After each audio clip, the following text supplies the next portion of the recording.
What is up, everyone? If this is your first time hearing my voice or seeing my face, please go check out the other things on my channel. It is actually really fun over there. Now, I want to just admit something right off the bat. I have not watched any of the other seasons for True Detective, so don't cut me up in the comments. But if you like this series, definitely comment down below because I want to hear your takes on the other seasons. And honestly, I like this series so much that I'm probably going to go watch the rest of it. So that's a good thing, right?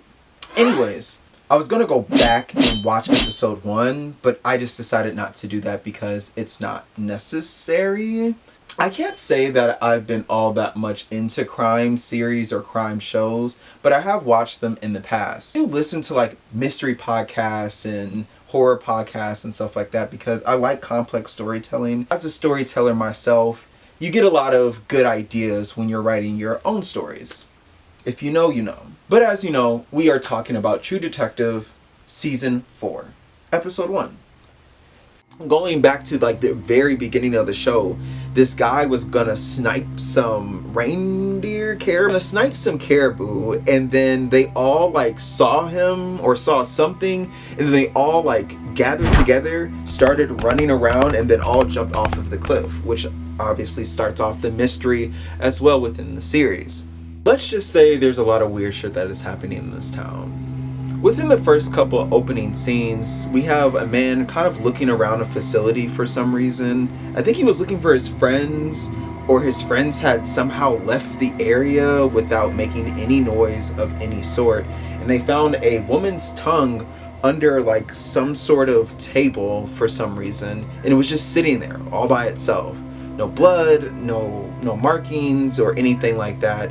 And so obviously that's where the story essentially begins. And so we have Trooper Navarro, which I guess she had already been doing some sort of investigative case on the woman whose tongue was ripped out or cut off in some aspect or in some way. I'm not entirely sure. Liz Danvers, which by the way, if anybody likes Liz, I don't see how. She's a bad mom. I mean, no. Wait. No, I was trying to find it. I can't. Like, I like her as a character, but as a mom, I feel like that's still part of her character, and she's kind of not shit. And she's obviously taken away from her daughter's culture, and I'm assuming her dad was also part of the tribe or indigenous people that were in that area or in that region, and Liz Danvers just doesn't allow her daughter to engage in those type of practices.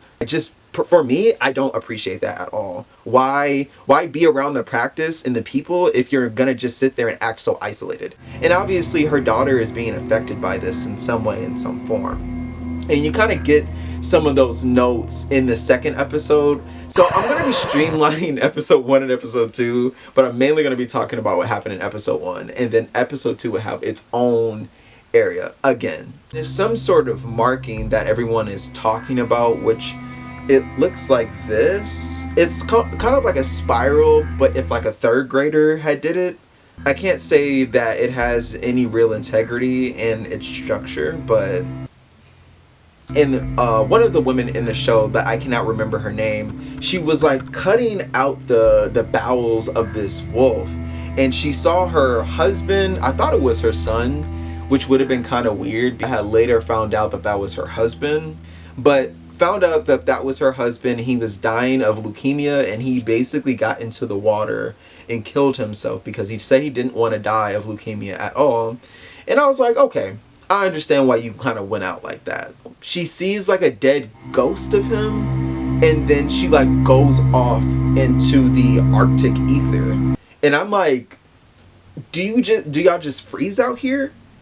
Like, she's just going. I'm not saying that she didn't go barefoot or anything like that, but she just kind of went off into the dark, not knowing if she was actually going to get back to her house. But I guess from me knowing, I guess you build some type of landline understanding of the region, which, you know, hey, I would think everything would look the same in an Arctic region. But that's not... We learned that Trooper Navarro and Liz Danvers have a past within the series itself that we have yet to learn as the audience. Something that has to do with a case of obviously what Trooper Navarro was investigating of a woman that was brutally beaten to death. And for Trooper Navarro, this is personal, spiritual, and there's some tie-ins to possibly her mom having some type of spiritual connection to the case and her people that live within the region. Now, at this specific point, I don't really know too much about what's exactly, just that there's a lot of moving pieces that are happening within the police department itself. From what I can gather, there has been other strange cases happening within this region of the world, and again, the bodies keep getting shipped off to another facility or something like that, so the townspeople don't get scared or fearful, which I understand to some degree, but obviously Liz Danvers takes it upon herself to kind of try to tell Trooper Navarro, like, hey, you need to quit what you're doing, you need to stop whatever your search is, and just be a trooper within this region and then call it a day.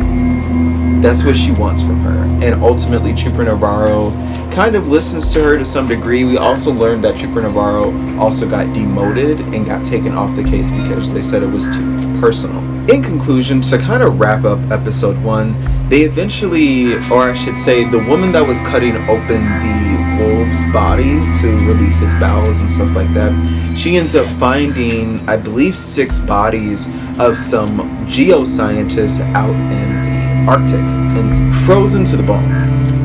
And then that's how the episode ends. Thank you for watching. Pop that bubble and subscribe, like, share, comment, and I will see all you lovely people later. See ya.